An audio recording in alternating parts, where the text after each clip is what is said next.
Շերտվածքակայուն, ջրադիմացկուն եւ հարվածակայուն լամինատների նշված տեսականին ձեռք բերեք իդեալ համակարգի խանութ սրահներից 1 քառակուսի մետրը սկսած ընդամենը 2450 դրամից։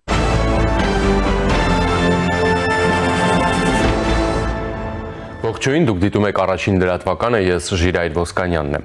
Նախորդին Միացյալ Նահանգների նախագահ Դոնալդ Թրամփը հեռախոսազրույց է ունեցել Ռուսաստանի նախագահ Վլադիմիր Պուտինի հետ, այն տևել է 2.5 ժամ, ասում են ամենաերկար զրույցը, որ կարող էր երբևէ տեղի ունենալ Միացյալ Նահանգների եւ Ռուսաստանի ղեկավարների միջև, բնականաբար առանցքային թեման եղել է ուկրաինական ճգնաժամը։ Զրուցակիցս Ուկրաինայի Խմելնիցկի մարզի հայկական համայնքի ղեկավար Սուրեն Ավագյանն է։ Բարև ձեզ։ Պարոն Ավագյան, ձեր հետևությունները այս զրույցից, պայմանավորվածություններից, հետո արդեն կանադառնանք իհարկե առանձին կետերով, թե ինչ են համաձայնեցրել, այսպես ասած, ու դրան արձագանքներին։ Ինչպես եք դուք գնահատում այս զրույցը, ինչի մասին էր այն, որքանով էր շահեկան ուկրաինական կողմի համար եւ որքանով է արտացոլում Ուկրաինայի մտահոգությունները։ Անկեղծ ասած, ոչ մի նոր բան երևակայում ոչ ոք իր համար չբացահայտեց Ուկրաինայի հանրության մեջ, երևի թե շատերի սպասումները հենց այսպես էլ կային, այսինքն իմ կարծիքով սա զրույց էր, չնայած անկեղծ ցանկացած բանակցություններ, ցանկացած բանակցություն պատերազմի ֆոնին ավելի լավ է, բայց եւ այնպես մենք հասկանում ենք, որ սա բանակցություն է, ուղղակի բանակցություններ սկսելու համար։ Եվ ավելին չէինք էլ սպասում, երևի թե ավելի վատ սպասումներ ունենք, քան արդեն տեսնում ենք, ու հաշվի առնելով, որ ոչ միայն Ուկրաինայի եւ Ռուսաստանի հակամարտության շուրջ էր խոսակցությունը հեռախոսային, այլ ես դժվարանում եմ ասել, շատ ավելի կարևորը որն էր, որ մասներ Ամերիկայի Միացյալ Նահանգների նախագահի համար կարևոր միջին արևելյան պատերազմի հետ կապված պայմանավորվածությունները, թե ուկրաինական ճակատի, բայց եւ այնպես արձանագրենք, որ բանակցությունները սկսվեցին, առաջին քայլը արված է, տեսնենք ինչ կլինի հետագայում։ Ես մի քանի մեջբերումներ անեմ, Կրեմլի մամուլի ծառայությունն ասաց, որ Պուտինն աջակցել է Ռուսաստանի եւ Ուկրաինայի կողմից էներգետիկ ենթակառուցվածքներին փոխադարձ հարվածներից 30 օրով հրաժարվելու մասին Թրամփի գաղափարին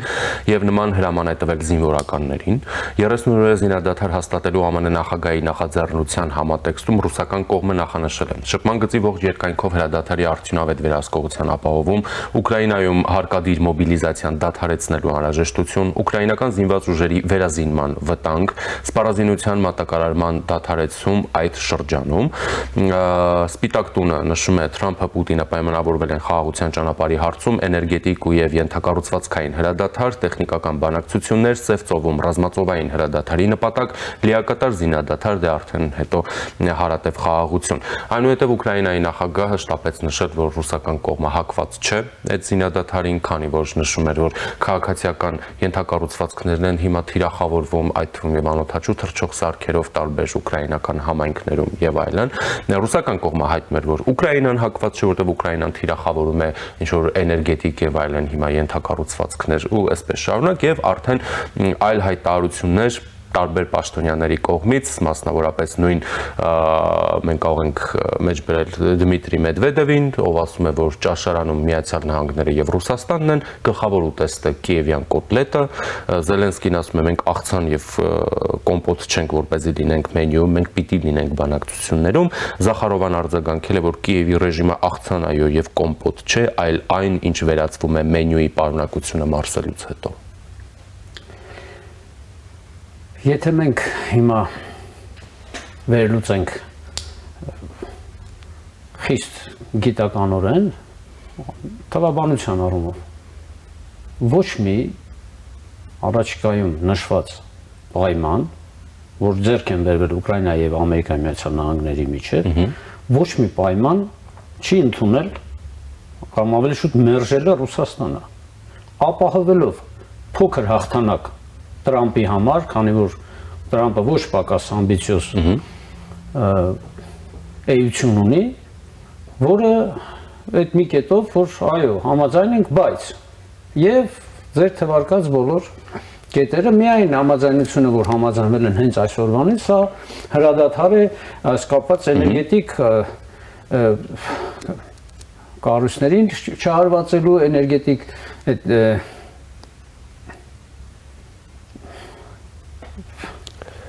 ենթակառուցվածքներին չվնասելու, որը անկառավարելի եւ անվերահսկելի է։ Սա ռուսական ոճի մեջ տեղավորվող հազարավոր էներգետիկ ենթակառուցվածքներ կան Ուկրաինայում եւ սա հնարավոր չի ասել եւ այսօր էլ ռմբակոծվում են, այո։ Դե արի ու ապացուցի, որ դա Ռուսաստանն է, այսինքն սա այն կետն է, որը եղած չեղած մի հաշիվ է։ Այսինքն մնացած բոլոր կետերը որպես նպատակ, բայց մեր նախապայմաններով։ Այո, նախապայմաններով, հենց նախապայմաններով հարձակվել էր 7 օրվա մեջ լուծելու խնդիրը։ Հիմա այդ նախապայմանները, եթե 3 տարի հետո այսօր ռուսական բանակը շնչահեղձ լինելով Ամերիկայի Միացյալ Նահանգներին կարողանում է նախապայմաններ թելադրել։ Թելադրելը միգուցե շատ ավելի խիստ բառ է, բայց եւ այնպես առաջարկել է, ընդունում ենք ձեր առաջարկը, բայց այս նախապայմաններում ինչի մասին է խոսքը, այսինքն լավատեսություն ինչ խոսք չի ներշնչում, բացարձակ չի ներշնչում, որ հետագա ինչ քայլեր կլինեն, բայց եւ այնպես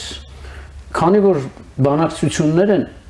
եւ համեմատականով անցկացնում ենք պատերազմի միջև դրա համար կարող ենք ասել մի քայլ առաջ են գնացել։ Ընդհանրապես մի քայլ առաջ են գնացել, բայց սա բացարձակ չի նշանակում, որ գնում ենք ընդառաջ, կա բարի կամք, կա ցանկություն խաղաղության, երբեք Ռուսաստանը չի ունեցել եւ չի կարող ունենալ, որ Ռուսաստանը իր էությամբ պետությունը, ռուսաստանյան պետությունը իր էությամբ չի կարող ձգտել խաղաղության, որտեղ միակ գոյությունը այդ պետության պատերազմն է։ Պատերազմն է նախապայման, որ գոյություն ունի այդ պետությունը։ Դադարում է պատերազմը, պետությունը կդադարի գոյություն ունենալ կամ կանջատվի տարբեր պետությունների, կբաժանվի տարբեր պետությունների, չի կարող Ռուսաստանը, ապրիորի չի կարող Ռուսաստանը ձգտել խաղաղության։ Էլ չեմ ասում ռուսական իշխանությունները, որոնք միայն պատերազմի եւ այսպես ասած ինչ որ էմոցիոնալի հիման վրա, հաղթանակների հիման վրա են կարճած իշխանություններին 25 տարի, սա ինձ թվում է բոլորն են հասկանում, որ առանց պատերազմի ոչ մի ռեժիմ Ռուսաստանում չի կարող գոյություն ունենալ, առավել ևս պետությունը, Ռուսաստան պետությունը չի կարող գոյություն ունենալ առանց պատերազմի, իմ խորին համոզմունքն է։ Ինչպես նկատեցիք, այո, առաջարկները ընդունվում են նախապայմաններով ռուսական կողմից, ասում են մոբիլիզացիայի դադարեցում Ուկրաինայում, զինման դադարեցում, հետախուզական տվյալների դադարեցում, 1000 ու մի բան, հա։ Այս պայմանները ցած որքանով են իրագործելի, որքանով կարող են, դե Ուկրաինայի համար ընդունելի չեն պարզ է, բայց օրինակ նույն Միացյալ Նահանգների համար, որը կարող է ճնշում գործադրել Ուկրաինայի նկատմամբ ընդունելու եւ համաձայնելու այս պայմաններով։ Անդրադառնալ նորից միջև ռուս-ամերիկյան հեռախոսազրույցը ուկրաինական դելեգացիան հանդիպեց Ամերիկայի Միացյալ Նահանգները, Արաբական Էմիրատներում եւ կոնկրետ քանի ժամ տևած բանակցություններից հետո արեցին ընդհանուր հայտարարություններ, որը գոհացրել էր երկու կողմերին եւ այնտեղ նշվեցին բոլոր այն կարմիր գծերը, որոնք Ուկրաինայի համար ընդունելի չեն եւ ոչ մի պարագայում Ուկրաինան չի կարող գնալ նման քայլերի, որը հիմնված է իրավունքի ուժի վրա, ոչ թե ուժի իրավունքի։ Այսինքն եթե խոսում ենք մենք տարածքային ամբողջականության, սուվերենության, խոսում ենք նախապայման որպես տասնյակ հազարավոր առևանգված երեխաների վերադարձի մասին եւ ողջունում է Ամերիկան եւ արգումենտները թույլ չեն տալիս այլ կերպ վարվել։ Եթե հիշենք առաջին հանդիպումը Տրամպի Օվալաձև կաբինետում, այնտեղ ուղղակի իմ կարծիքով նախապես պատրաստված սցենարով էր, որ չլինեն արգումենտներ, չհնչեն արգումենտներ եւ չնայած նախապես պայմանավորվածությունների եւ կազմակերպվածությունների ամեն դեպքում մեր նախագահը կարողացավ շատ մեծ դժվարություններով մի քանի արգումենտներ նշել, որը առաջացրեց շատ մեծ պայթյուն եւ մենք տեսանք դրա հետևանքը, որին հետևեցին այլ հաջորդ շատ ավելի ոչ խրախուսելի քայլեր Ամերիկայի Միացյալ Նահանգների կողմից, ինչպիսիք էին հետախուզական տվյալների դադարեցումը, ինչպիսիք էին զինամթերքի մատակարարման դադարեցումը, սա բարձրաձայն կերպով ասվում էր, որ մենք կարող ենք իրավունքի ուժը փոխարինել ուժի իրավունքով, բայց եւ այնպես Արաբական Էմիրատներում հանդիպումից հետո եղան հայտարարություններ եւ ամերիկյան կողմից, քանի որ կային արգումենտներ, որ չոք չեն կարող, առողջ բանականություն ունեցող մարդը չի կարող հերքել առողջ արգումենտները։ Եվ ինչն է խանգարում Ռուսաստանի Դաշնությանը վերադարձնել մեր երեխաներին, տասնյակ հազարավոր երեխաներ։ Գագայի դատարանի կողմից ճանաչված է միջազգային հանցագործ հենց այս փաստով։ Եվ չգիտեմ ինչու այսօր հրապանցիկ են անցնում շատ լրատվամիջոցներ, չէ՞ որ սա առաջին հերթնական պահանջն է, որ խաղաղության ձգտող կողմը չի կարող անտեսել սա, խոսել խոկեի հավաքականների հանդիպումներից եւ միևնույն ժամանակ բառ անգամ չարտահայտվել, որ սա ինչ նախապայման է, ինչ երեխաներ, ինչպես այս թեման թողել մի կողմի վրա, սա ուղղակի խոսակցության իմաստավոր բնութագիրն է, այսինքն խոսել ենք ամեն ինչից, բայց չենք խոսել այն բաներից, որ իրոք այսօր միլիոնավոր մարդկանց եւ հուզում են եւ միլիոնավոր, հարյուրավոր միլիոնավոր մարդկանց կարող են ոտքի հանել։ Սա այն զգացմունքն է, որ կապված է երեխաների հետ, որոնք ազգություն չունեն։ Տասնյակ հազարավոր առանձնված երեխաներ։ Իսկապես դա ամենացավալի, ամենաողբերգական հատվածներից մեկն է, որտեղ են այդ երեխաները, ինչ ճակատագրի են արժանացել, ինչ է եղել։ Ուկրաինայի նախագահ Վոլոդիմիր Զելենսկին ասում է, Պուտինը փաստացի մերժել է հրադադարի առաջարկը եւ կոմերսանտը հողմանելով Պուտինի հետ փակ հանդիպմանը ասում է, որ Ռուսաստանի նախագահը ասել է. Ռուսաստանը պատրաստ է դադարեցնել ռազմական գործողությունները, եթե Արևմուտքը եւ Ուկրաինան ճանաչեն Ղրիմը, Դոնբասը, Լուգանսկը, Խերսոնի, Զապորոժիայի շրջանները որպես ռուսական անկախտելի տարածքներ։ Սա որքանով կարող է, այսպես ասենք, կոնֆլիկտը գոնե սառեցնելու ընդունելու տարբերակ լինել։ Սրանք հենց այն առաջարկություններն են, չէի փոխարեն։ Մերժելու փոխարեն արվում են, այո, ինչ խոսք։ Բայց ընդունեք, այսինքն սա չէի մի տարբերակ է։ Չէին հումանիշ, մերժմանը հումանիշ բաներ են։ Եվ էլ եմ ասում, չտեսնել 3 տարի անընդհատ շարունակական տևող այս աղետը, այս ցեղասպանությունը Զախարովան ինչ-որ հաղթանի, կոտլետի, ինչ ցինիզմի ինչ աստիճանի է հասել եւ չի կարող սա չնկատել առաջերտին ամերիկացի քաղաքացին։ Ամերիկայի քաղաքացին իր բնույթով տեր է եւ իր երկրի եւ իր երկրի քաղաքականությանը ազատ է, ամենաազատն է կարելի ասել եւ չի կարող չնկատել այս ամենը։ Ինչից ենք խոսում եւ ինչ մեկնաբանություններ եւ անլուրջ է։ Այսինքն կա մինիմում։ Ինչ է։ Սա հրաժարվելու ամենակարճ ճանապարհն է հրաժարվելու։ Ես չեմ հրաժարվում, բայց այս պայմաններով, որոնք անընդունելի են։ Հիմա ինչ մեկնաբանության կարիք չկա, սա Ռուսաստանի ոճն է։ Բոլոր պարագաներում, բոլոր հակամարտությունների ժամանակ, եթե մենք քննարկենք, վերլուծենք Ռուսաստանի մոտեցումները, այո, բայց, չէ բառը չկա, բայց այոն էլ այո չի, այսպես ասած։ Շատ լավ, ինչ է կանխատեսում այս դեպքում ինչ է լինելու, եթե Ռուսաստանի մոտեցումը դա է, առաջարկները ընդունում ենք, բայց չէին համարժեք այլ պայմաններ, նախապայմաններ ենք առաջ քաշում, ի վերջո ընդունել այդ նախապայմանները, հասնել այդ հրադադարի ռեժիմին, ի վերջո չընդունել Կիևի կողմից այդ մոտեցումները, շարունակել պատերազմը, նաև Միացյալ Նահանգների աջակցությամբ եւ երրորդ տարբերակը չընդունել պատերազմը, շարունակել, սակայն առանց Միացյալ Նահանգների հետախուզական ու ռազմական աջակցության։ Ես չէի շտապի տալ գնահատականը թե ինչ կլինի, ինչ շարունակություն կունենա, որովհետև կարծում եմ, որ Ամերիկայի Միացյալ Նահանգներն էլ այս պարագայում շատ ծանր վիճակի մեջ են գտնվում, բանակցությունների տեսանկյունից նկատի ունեմ, որովհետև կարծես թե Ռուսաստանը համաձայն է, բայց ոչ մի առաջարկ չի ընդունել, մերժել եւ անցնել խիստ գործողությունների ավելի ճշգրիտ, ավելի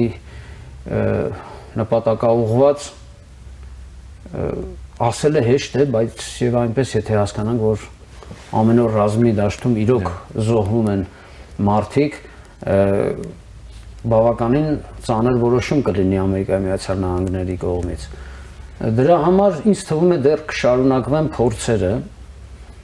ինչ ճանապարհներով հաշվի առնելով եւ Տրամպի ռեպուտացիան իր բոլոր տարիների ընթացքում որպես բիզնեսմեն ինքը ինչպես է ինչ բանակցություններ է վարել եւ ինչ ոճի բանակցող է, միգուցե եւ սպասենք, միգուցե եւ չնայած ես անձամբ ես հույսեր չեմ տածում, որտեղ ես համոզված եմ, որ գազանի հետ գազանի լեզվով պիտի խոսես, չի կարելի գազանին հրավիրել ճաշկերույթի եւ փորձել գարան խորովածի շուրջ գայլի հետ զրույց անել, չի լինում, չի կարող լինել։ Բայց թե ինչ շարունակություն կունենա կտեսնենք, միակ բանը որ հաստատ համոզված եմ, որ համաշխարհային հանրությունը, Եվրոմիությունը որպես ընդհանուր մեկ միավոր եւ մյուս բոլոր եվրոպական պետությունները պատրաստ են այսօր ոչ օֆիցիալ կոալիցիա գոյություն ունի եւ բացարձակ մեծամասնությունը կողմնակից են ուկրաինական պետության աջակցությանը եւ ինձ թվում է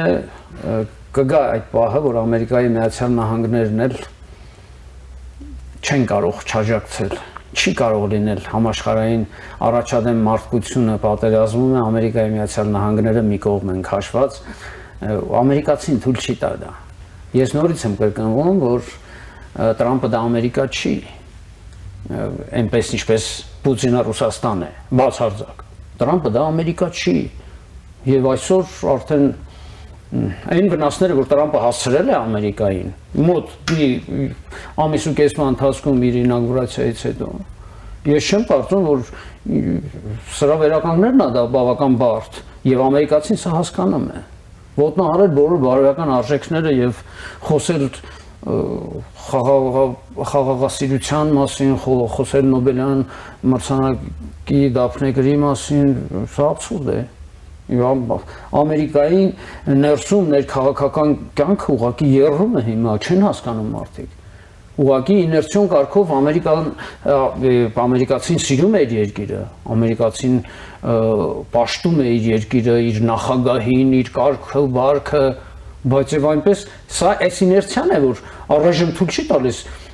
շատ արագ ու մեծ բունտերի Ամերիկայում։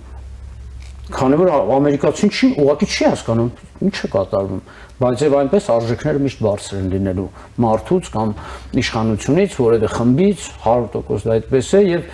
կգա մի օր կամ Տրամպը իր անձնակազմով, իր աշխատակազմով կհասկանան, որ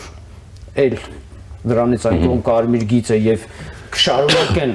իրոք ամերիկյան քաղաքականությունը մարդասիրական առումով եւ գերհզոր պետության տեսանկյունից ինչի ես դու գերհզոր տերություն, որտեղ դու ճշմարտության կողմնակիցն ես, որտեղ դու միշտ եղել ես ճշմարտության կողմնակիցը, ճշտի կողմնակիցը եւ ոչ ագրեսորի եւ այսօր ինչ անդրադառնանք հայտարարություններին, ինչ որ արվել են, հուսանք որ կգա մի պահ, որ Ամերիկայի Միացյալ Նահանգներն էլ կանգ կառնեն եւ ստապ կնայեն։ Ինձ թվում է Ռուսաստանը կստիպի Տրամպին, Պուտինը կստիպի Տրամպին ստապ նայելու իրավիճակներին։ Զելենսկին ասում է, որ Եվրոպական միությունը եւս պետք է լինի այս բանակցություններում, հա։ Եվրոպան ինչ դերակատարում կարող է ունենալ այս ամեն ինչի մեջ։ Այսինքն բանակցությունը համենայն դեպս դեռևս չկա։ Հենց սա է խնդիրը, որ այսօր չեն կարողանում, լուրջ քաղաքական մակարդակի վրա ներկայացնել ինչ որ լուրջ պրետենզիա, որ ոնց եղավ։ Հələ որ չկա բանակցություններ, Բայց եւ այնպես Եվրոպան ունի հստակ դիրքորոշում, հետո Եվրոպան էլ մոնստր է իր եւ տնտեսական առումով եւ ռազմական առումով, եկեք չմոռանանք, որ քանի 500 քանի միլիոնից ավել բազմաբնակչություն է Եվրոսայում, այսպես չի որ Եվրոպան 20 միլիոնանոց տերություն է եւ այսօր թեկուզ առանց Ամերիկա, ես վստահ եմ, որ Ամերիկայի մասնակցությունը շատ ավելի կհեշտացնի,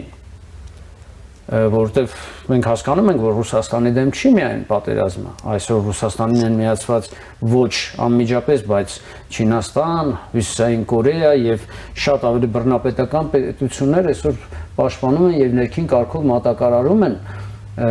զենք զինամթերք Ռուսաստանին, թե չէ Ռուսաստանը վաղուց էր սպառել իր ունեցվածը, եթե մենք հետևում ենք վիճակագրությանը, թե ինչ քանակության տանկեր ու ինքնաթիռներ ու եւ այլն այն կորուստներն այնքան են եւ այս տնտեսական սանկցիաների պայմաններում երբ բարձր տեխնոլոգիայի ոչինչ չի մտնում կամ կարելի ասել 5%-ն է ներմուծվում Ռուսաստան են անօրինական ճանապարհներով Ռուսաստանի վիճակի չի ունենալ նույնականակ անընդհատ նույն քանակ 10000 տանկ երբ արդեն 9000-ից ավել խոցվել է եւ իրոք ռեալ գնահատենք որ Ռուսաստանը ռազմի դաշտում էլ շնչահեղձ է լինում եւ այնպես չի որ զինադադարը պետք է միայն Ուկրաինային եւ եթե հաշվի առնենք կորուստները եւ հաշվի առնենք ռազմական այսօրվա պատրաստակամությունը Ռուսաստանը շատ ավելի բարդ իրավիճակի մեջ է ինչքան էլ խաղա իրենց բռնապետը իրենք բավականին լուրջ իրավիճակի մեջ են Հենց դա է նաև խնդիրներից մեկը, որ հնարավոր է այդ հրադադարի դեպքում այնպիսի երաշխիքներ լինեն, որ Ռուսաստանը նոր ուժով չհարձակվի Ուկրաինայի վրա։ Հիմա տեսեք, ախր ես լրիվ համաձայն եմ եւ կան այս ծրագիրը կա։ Եվ բազմիցս խոսվում է վերջին մանավանդ վերջին օրերին, մանավանդ Եվրոպայում գումարվող այդ ժողովներին, համաժողովներին անընդհատ քննարկում են եւ ամբողջ Եվրոպան պատրաստ է, արդեն պատրաստ են, եթե 2 տարի առաջ նույնիսկ սրա մասին խոսք լինել չէր կարող, այսօր Եվրոպան պատրաստ է իր զորքը տեղակայելու, ուղղակի թողնեն մի հատ եթե, միայն, բայց հրադադարից հետո, որովհետեւ սա պահանջում է միջազգային իրավունքը Իրենք այսօր են պատրաստ, բայց սրանով իրենք խախտեն պատերազմի ժամանակ սա կլինի արդեն ոչ թե տեղակայել խաղապահ զորքեր, այլ մասնակցել պատերազմին։ Տարը հարգում է եվրոպացին, ռուս չի որ դա մի քիչ էլ էսկո, մի քիչ էլ այնքան կոտլետ կասի թե աղցան կասի, ինչ այսօր տես չի, Եվրոպան պատրաստ է այսօր հրադադարից հետո ամեն ինչ անել, բայց մի պահ եկեք կանգ առնենք, նախ հրադադարը բերեք պատկերացնենք Ինչքանով է իրագործելի եւ Եվրոպան էլ է հասկանում որ չի կարող լինել անընդհատ խոսակցություններ, բանակցություններ հրադադարի մասին, հետո մենք կտեղադրենք մեր ուժերը, բայց ամեն օր մարդիկ են զոհվում եւ ամեն օր վտանգը դեպի Եվրոպա ուժեղանում է։ Խոսում են կանգնեցնել այն պայմաններից մեկը, որ մոբիլիզացիան կանգնեցնելն է։ Կներեք, 1.200.000-անոց այսօր մարտունակ բանակ ունենք ռազմաճակատում ինչ է նշանակում դադարեցնենք մոբիլիզացիան այսինքն ինչ մարդկանց ուղարկենք տուն սա ինչի է նման այսինքն սրանք ել եմ ասում չէի հոմանիշներն են անընդունելի ինչ որ պայմաններ բայց եւ այնպես ժամանակ շահելու խնդիր ունի Ռուսաստանը այնպես չի որ Ռուսաստանը այսօր կարողանում է ամեն ինչ անել Մի տարի անընդմեջ օրեկան մոտ 2000 զինվոր կորցնելով, չեմ ասում էլ տեխնիկան, վիրավորով եւ սպանվածով, եւ պատկերացրեք միջև 1 միլիոն է արդեն հասնում մարդկային կորուստները Ռուսաստանի եւ ռուսազգներ ինչքան էլ լինի հետ մնացած, չեմ ուզում վիրավորեմ ազգին, բայց եւ այնպես 21-րդ դարում ինֆորմացված են եւ չի կարող սա այդպես երկար շարունակել հաղթանակների շարքը կանգնեց առանց այս խոսակցությունների, առանց այս ընդհարումների կանգնեց Ռուսաստանը ուղղակի շնչահեղձ եղավ Պոկրովսկում արդեն շնչահեղձ եղան եւ շատ հավանական հակահարձակումների փուլ է սկսվում բայց եւ այնպես Ռուսաստանն է շարունակում իր բլեֆը կամ ես ուղղակի դեմ եմ այդ տեսությանը էլի ոնց էր նախորդ պայմանավորվում են մեկի դեմ չեմ ուզում հավատամ որ կարող է ինչ-որ Տրամպի հետ պայմանավորվածություններ լինեն տեսնենք շարունակությունը ուր է տանում ամեն դեպքում ասեմ որ ուկրաինական հասարակությունը անկեղծ եմ ասում մի մարդու պես նույն սրտի տրոփումով այսինքն լրիվ համահունչ իրենց նախագահի հետ սրտի տրոփումով վարքյան այդ մասնակցում են այս բոլոր իրադարձություններին եւ այսօր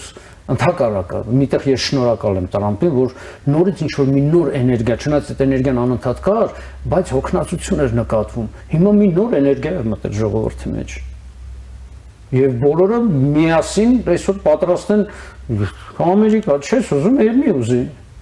մենք մեր երկրի համար ինքներս միջև վերջին մարդը պատրաստ ենք զոհվելու բայց մենք ոնց կճանաչենք Զապորոժյան Ռուսաստանի մարզ Խերսոնը Ռուսաստանի մարզ տարածքների կորուստից ես խոսում պարոն Տրամփ բա օրենքը բա իրավունքը բան ձեռնամխելիությունը տարածքային թե քո համար ճանապարհ ես հարթում ես դեռ վաղուց եմ ասել որ սա շատ ահավոր մի նախադեպ կարող է լինել այնպես որ շանս չունի այս տեսանկյունը այս սցենարը հաղթանակելու շանս չունի ուղղակի չունի շանս սա նշանակում է վերադառնալ 15-րդ դար 16-րդ դար ինչ որ sense չի լինի էլի այսօրվա մարդը չի համաձայնվի ապրել 15-րդ դարի օրենքներով ոչ ոք չի համաձայնվի ոչ մի պետության մեջ չեն համաձայնվի ամեն դեպքում լավատեսությունը թող միշտ մեր լինի ես համոզված եմ որ Ուկրաինան միջև վերջ կանգնելու է իր միջև վերջ մարտնչելու է եւ առաջադեմ մարդկությունը ամեն ինչ անելու է եւ ներուժը շատ մեծ է եւ մենք տեսնում ենք այսօրվա տրամադրված գումարներին եվրոպական միության կողմից իրենց ներքին ռազմական ներուժը ավելացնելու բացառիկ 800 միլիարդ եվրո է տրամադրվել եւ չեմ ասում որ սա անուղղակիորեն սա Ուկրաինային ուղղված օգնություն է Շնորհակալ եմ խնդրեմ Զրուցակիցս Ուկրաինայի Խմելնիցկի մարզի հայկական համայնքի ղեկավար Սուրեն Հավաքյանն էր ես Ժիրայր Ոսկանյանն եմ մնացեք առաջինի հետ